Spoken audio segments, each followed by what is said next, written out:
Bismillahirrahmanirrahim.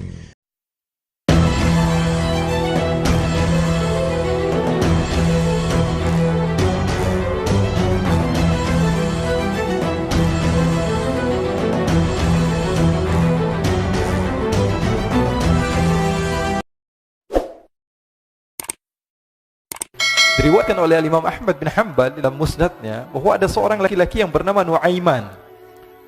Ini Nuaiman di kehidupan Rasulullah SAW ada orang yang seperti itu gitu. Orang yang sering minum minuman keras. Rasulullah SAW marah, murka. Rasulullah kalau yang berhubungan dengan Rasulullah tidak marah.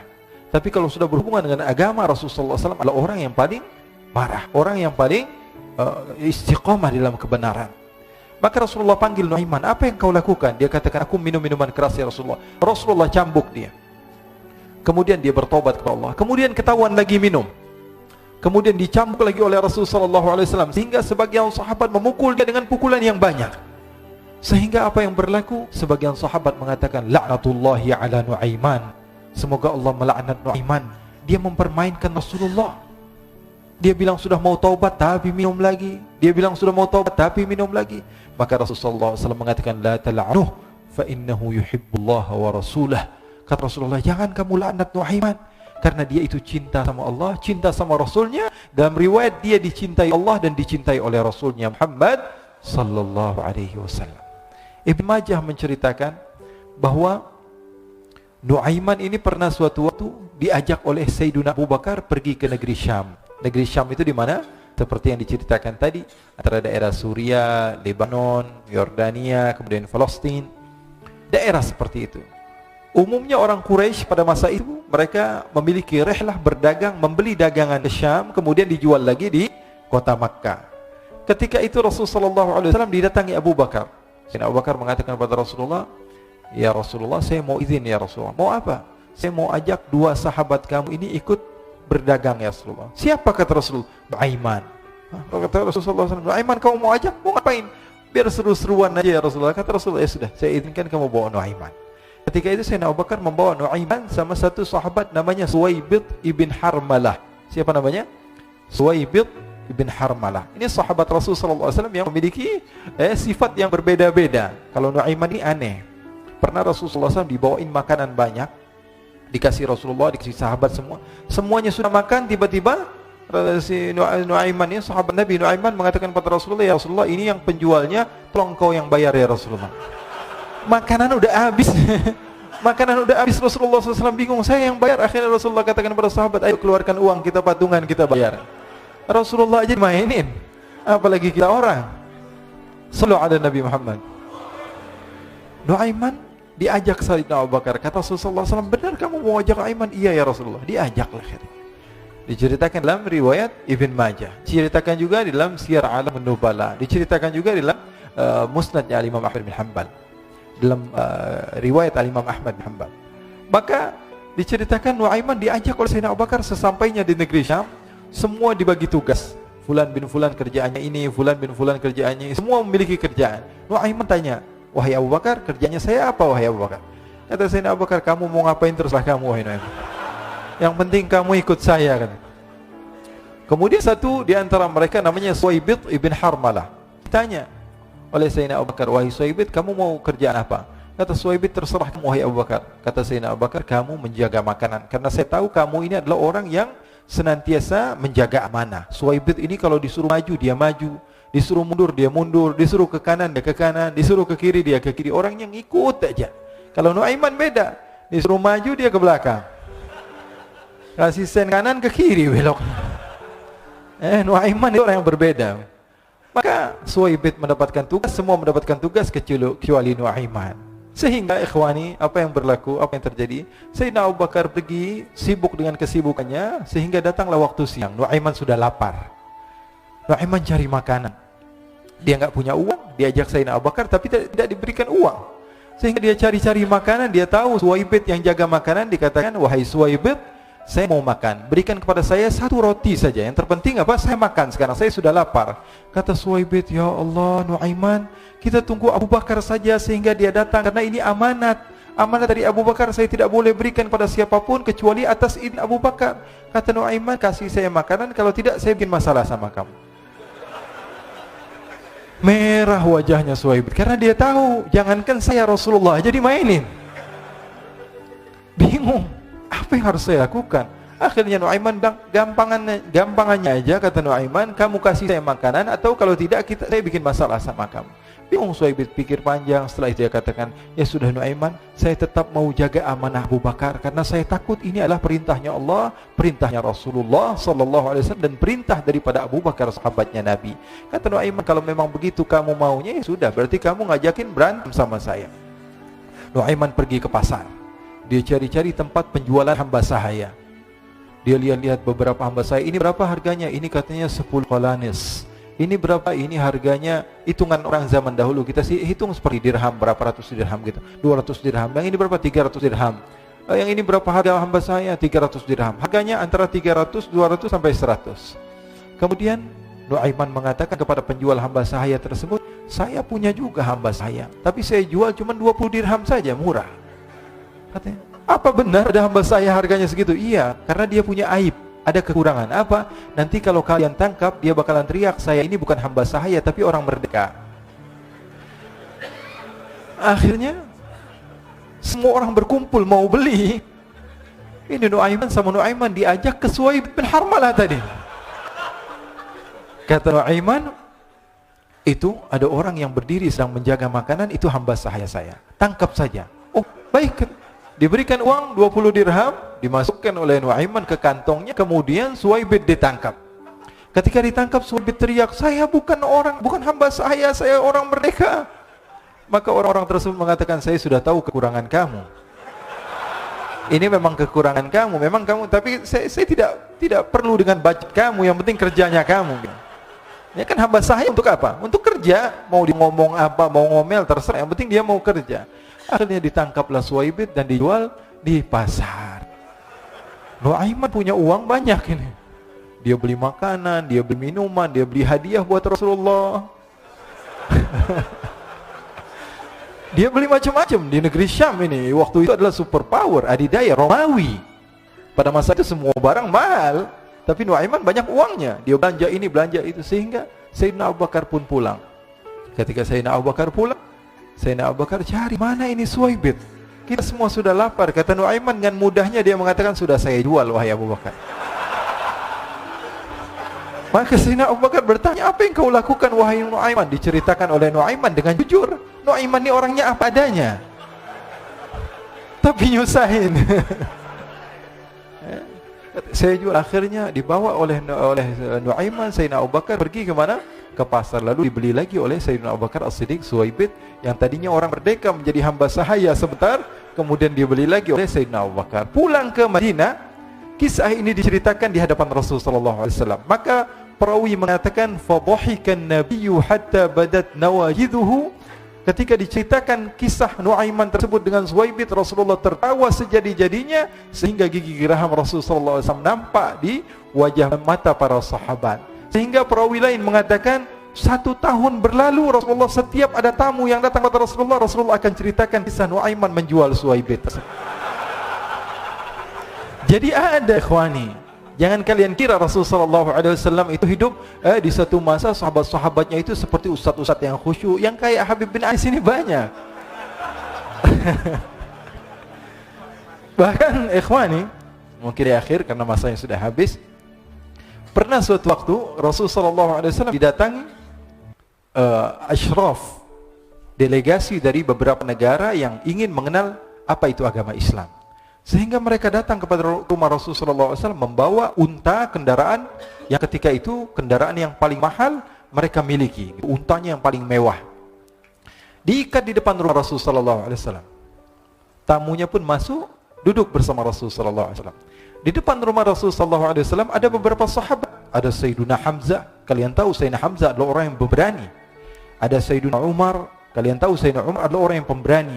Ada Sayyiduna Ali bin Abi Thalib, ada Sayyiduna Sa'ad bin Abi Waqqas. 4 sahabat ini lagi nongkrong gitu depan rumahnya Rasulullah sallallahu alaihi wasallam, berjaga sebelum Allah Subhanahu wa taala turunkan ayat wallahu ya'simuka minan nas. Ketika mereka sedang asyik duduk, tiba-tiba Nuaiman datang. Ini Nuaiman kalau datang pasti bikin sesuatu yang aneh. Bahkan dikatakan tidaklah Rasulullah SAW dalam keadaan bersedih kecuali Nuaiman datang, Rasulullah akan tersenyum. Jadi sebagian sahabat itu senang kalau sudah Nuaiman datang, pasti Rasulullah bahagia. Tapi ketika itu Nuaiman datang, ingin duduk bareng Sayyidina Hamzah. Sayyidina Hamzah katakan kepada Nuaiman, bercanda begitu. Nuaiman, kamu lihat unta orang datang dari luar Arab ini. Lihat, kata Nuaiman, ini besar banget ini, badannya besar gitu. Dagingnya pasti banyak. Iya nih, kalau kita sate enak nih ntar malam. Kata Nuaiman. Kata Sayyidina Hamzah, apakah kamu berani? Kata Nuaiman, saya berani aja asal kalian gak bilang sama Rasulullah. Kata Sayyidina Hamzah, benar wahai Nuaiman, benar. Akhirnya Sayyidina Hamzah lupa masalah itu, cuma bercanda-bercanda saja. Sayyidina Hamzah lagi asik sama Sayyidina Umar, Sayyidina Ali. Tiba-tiba apa? Ternyata ketika dia melihat unta tersebut sudah pisah antara kepala sama badannya. Nuaiman mengatakan, wahai Hamzah, ini unta saya sudah potong, saya mau pergi sebentar, kalau Rasulullah cari saya, tolong jangan beritahu di mana saya. Nanti kalau keadaan sudah aman, mari kita nyate bareng-bareng. Ini ada yang seperti itu di zaman Rasulullah SAW. Maka dia pun berlari dan berlari mencari satu tempat supaya Rasulullah SAW dia selamat daripada Rasulullah SAW. Sehingga Sayyidina Hamzah bingung, ini kalau Rasulullah keluar gimana? Ada Hamzah Asadullah, ada Ali bin Abi Thalib, ada Umar, tidak bisa jaga kendaraan tamunya Rasulullah SAW. Akhirnya benar apa yang terjadi, ikhwani. Rasulullah SAW tamunya mau pulang. Ketika dia buka pintu tamu melihat apa? Untanya sudah begitu. Maka teriak, wa naqatah, unta kami wahai Muhammad. Baru mau kenal Islam, unta kami, kendaraan kami sudah dibunuh. Rasulullah SAW lihat Sayyidina Hamzah, lihat Sayyidina Ali. Mereka nggak bisa ngomong, mereka hanya bilang apa? Nuaiman ya Rasulullah. Rasulullah perintahkan Sayyidina Umar, wahai Umar, sekarang kamu ambil uang, kemudian kamu gantikan, kemudian kamu berikan 2 kali lipat daripada harta unta ini, sehingga apa? Agama Islam tidak didengar dengan sesuatu yang tidak baik di luar sana. Akhirnya diberikan harta, diberikan unta yang baru dan diberikan harta yang lebih untuk orang tersebut, sehingga orang tersebut tidak menjelek-jelekan agama Islam. Kata Rasulullah SAW, dan sekarang waktunya kita balas dendam sama Nuaiman. Nuaiman ternyata berlari tempat yang jauh sampai hampir keluar dari kota Madinah. Dia dapatkan seorang sahabat Nabi yang hadir juga dalam peperangan Badar, namanya Al-Miqdad bin Al-Aswad. Siapa namanya? Al-Miqdad bin Al-Aswad ketika itu sedang menggali sumur. Ketika sedang menggali sumur, Nuaiman datang. Nuaiman katakan kepada Miqdad, wahai Miqdad, wahai sahabat Rasul, kamu orang yang hadir dalam peperangan Badar, kamu adalah orang yang hebat. Dipuji-puji sama Nuaiman. Ada maunya ini. Akhirnya dia bilang, wahai Miqdad, tolong saya. Kenapa wahai Nuaiman, kamu ini kekasihnya Rasulullah, orang yang disayang sama Rasulullah. Kenapa? Saya ini sedang dikejar-kejar orang jahat. Tolong selamatkan saya. Saya pengen masuk ke dalam sumur, boleh atau tidak? Kata Miqdad, siapa yang mengejar kamu? Pokoknya saya dikejar sama orang-orang. Kamu mau atau tidak selamatkan saya? Kata, sudah, selagi kamu itu adalah sahabat Nabi, silahkan kamu masuk. Masuk akhirnya Nuaiman ke dalam sumur tersebut. Lalu Nuaiman mengatakan, wahai Miqdad, dia keluar lagi.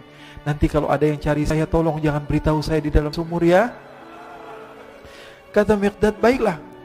Kata Nuaiman, siapapun yang bertanya tentang saya, kamu tidak akan kasih tahu. Iya, kata. Walaupun Rasulullah yang tanya saya. Katanya, mungkin Rasulullah datang ke tempat sejauh ini. Iya, walaupun Rasulullah. Akhirnya masuk Nuaiman. Setelah beberapa menit, Rasulullah dan rombongan benar datang. Miqdad bingung ini. Ini kenapa Rasulullah datang ke RW kami nih? Ada apa yang Rasulullah sampai sejauh ini? Ditanya, ya Rasulullah, ada apa ya Rasulullah? Kata Rasulullah, saya cari Nuaiman. Di mana Nuaiman? Innalillah, kata Miqdad. Enggak dijawab ini Rasulullah. Kalau dijawab saya ingkar janji.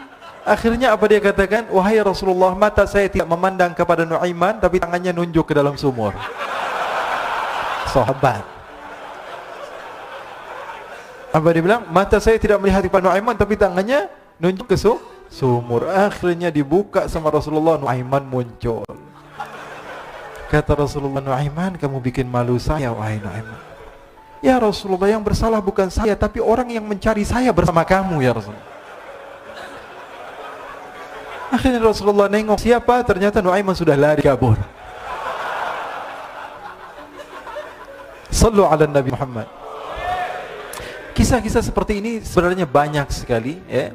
Ini menunjukkan kepada kita bahwa kehidupan Rasulullah itu begitu indah. Rasulullah SAW, kalau kamu mau menjadi orang yang baik, contoh Rasulullah.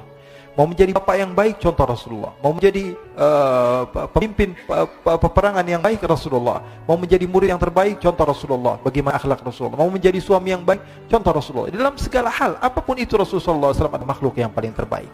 Pernah suatu waktu dia di zaman Rasulullah SAW sudah meninggal. Rasulullah SAW sudah intaqala ila rafiqil a'la. Bahasa meninggal sepertinya kurang pas buat Rasulullah SAW. Rasulullah SAW berpindah kepada alam yang lain.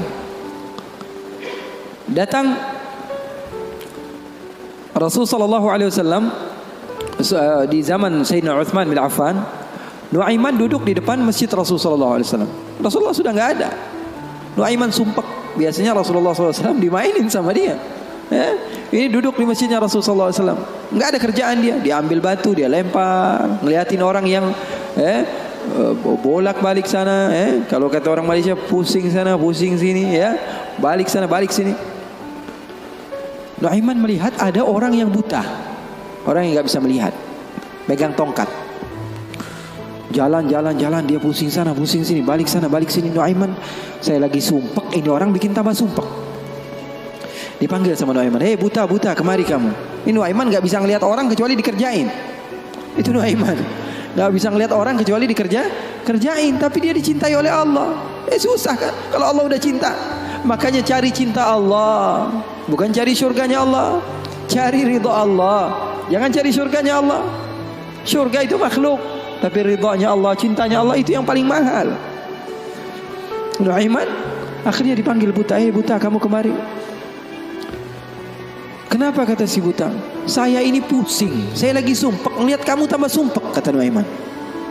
Saya ini bukan mau bikin sumpek orang, kata si buta. Lalu apa yang kamu ingin lakukan? Saya ini dari tadi cari toilet, saya kebelet, kata si buta. Saya bersama anak saya yang biasa membawa saya, tapi anak saya sekarang sedang pergi ke pasar, saya tidak tahu di mana dia. Saya sudah nggak kuat, kata Nuaiman. Oh, kamu cari toilet, bilang dari tadi, nanti saya bantu, kata Nuaiman. Dipegang tangannya sama Nuaiman. Ini mau balas dendam ini Nuaiman. Dipegang tangannya, dibawa kemana? Ke masjidnya Rasulullah Sallallahu Alaihi Wasallam. Dulu masjid nggak ada toiletnya, beda sama sekarang. Sekarang orang ke rest area, ngeliat ada masjidnya nggak? Ada. Mau ngapain? Mau sholat duha? Bukan, cari toiletnya. Orang zaman sekarang kan begitu. Maka Nuaiman memegang tangan si buta, dibawa ke masjidnya Rasulullah. Kira-kira sudah dekat mihrab. Di samping, di depan, katanya, oh ini toiletnya. Kamu mau ngapain terserah kamu di sini. Apakah sudah tidak ada orang di belakang saya? Tidak ada, sudah aman tempatnya. Nuaiman kabur udah nggak ngurusin lagi udah. Orang lagi sholat banyak, sahabat-sahabat tabi'in lagi pada sholat. Ini tiba-tiba di depan, bayangin di depan situ ada yang buka celana. Yang lagi sholat, mereka mempercepat sholatnya lalu maju ke depan, ingin dipukul ini orang. Ternyata ketika dilihat, wah buta ternyata. Kenapa kamu berani buang air kecil di masjidnya Rasulullah? Awak masjid Rasulullah? Apakah ini masjidnya Rasulullah? Iya, ini masjidnya Rasulullah. Inna lillahi wa inna ilaihi raji'un. Kata siapa? Si buta ini. Tadi saya cari-cari toilet, tiba-tiba saya berjumpa dengan orang yang sepertinya orang baik. Dari tutur bicaranya adalah orang baik. Dia katakan ini adalah toilet, tempat buang air kecil. Kata sahabat-sahabat, pasti ulahnya Nuaiman. Karena semua sudah tahu, sudah ini kerjaan Nuaiman, gak ada selain dia. Maka siapa-siapa, kata si buta? Nuaiman. Oh, kurang ajar Nuaiman. Saya nadar, saya tidak keluar dari kota Madinah, pulang ke kampung saya sebelum saya pukul Nuaiman dengan tongkat saya. Buta ini sudah begitu marah. Akhirnya dia keluar dari masjid, dia cari-cari. Dia pusing sana, pusing sini, lari sana, lari sini. Dia cari di mana yang namanya Nuaiman. Tanya ke sana, tanya kemari. Tahu nggak Nuaiman? Oh, Nuaiman kalau dicari nggak bakalan ketemu. Tiba-tiba dia sudah capek, ini si buta. Nuaiman datang. Nuaiman tanya, nakar sautu. Dia rubah suaranya. Buta, lagi ngapain sendirian di sini? Dia bilang, saya lagi sumpek ini. Sumpek kenapa? Saya ditipu sama orang. Siapa namanya? Nuaiman. Terus kamu mau ngapain sekarang? Saya mau balas dendam. Oh, sini saya antar kamu kepada Nuaiman. Padahal yang ngomong siapa? Nuaiman. Ini bukan cerita-cerita saya yang bikin loh, bukan. Ada riwayatnya. Maka Nuaiman memegang tangan si buta, dibawa lagi kemana? Dia bohongi, dia tipu. Dia ajak keliling-keliling dulu, seakan-akan tempatnya sudah jauh. Selepas itu dia bawa ke masjidnya lagi. Dibawa lagi ke masjidnya Rasulullah SAW. Didekatkan kepada mihrab. Ketika itu Khalifatu Rasulullah Sayyiduna Uthman bin Affan, Amirul Mukminin, sedang salat. Sayyidina Uthman, jangan kalian tanya khusyuknya di dalam salat. Bahkan beliau terbunuh ketika sedang membaca Al-Quran, zikir kepada Allah Subhanahu wa taala. Dibawa oleh Nuaiman si buta dengan tongkatnya, disuruh pegang-pegang di mihrab. Ada orang enggak? Ada. Nah, itu tuh Nuaiman itu, dia pura-pura soleh, itu dia habis nipu kamu, dia pura-pura salat katanya. Oh, ini Nuaiman. Iya. Akhirnya Nuaiman pergi. Nuaimannya pergi. Buta ambil apa? Tongkatnya, dia pukul Sayyidina Uthman bin Affan. Sekencang-kencangnya dari belakang orang-orang, para sahabat, para tabi'in, mereka teriak, "Qutila Amirul Mukminin." Ada musuh yang mau bunuh Amirul Mukminin. Semua menyerbu. Ternyata dia lagi. Baru sekitar setengah jam yang lalu dia buang air kecil di sini. Sekarang sudah pukul Sayyidina Uthman bin Affan. Akhirnya semua orang bingung. Dia bilang, kenapa kamu pukul Amirul Mukminin? Katanya gemeter dia. Saya pukul tadi barusan Amirul Mukminin. Saya ditipu sama orang. Orang bilang itu adalah Nuaiman. Katanya, kata si buta, demi Allah, semenjak sekarang saya tidak akan pernah percaya lagi sama manusia. Jadi hal-hal yang seperti itu ada.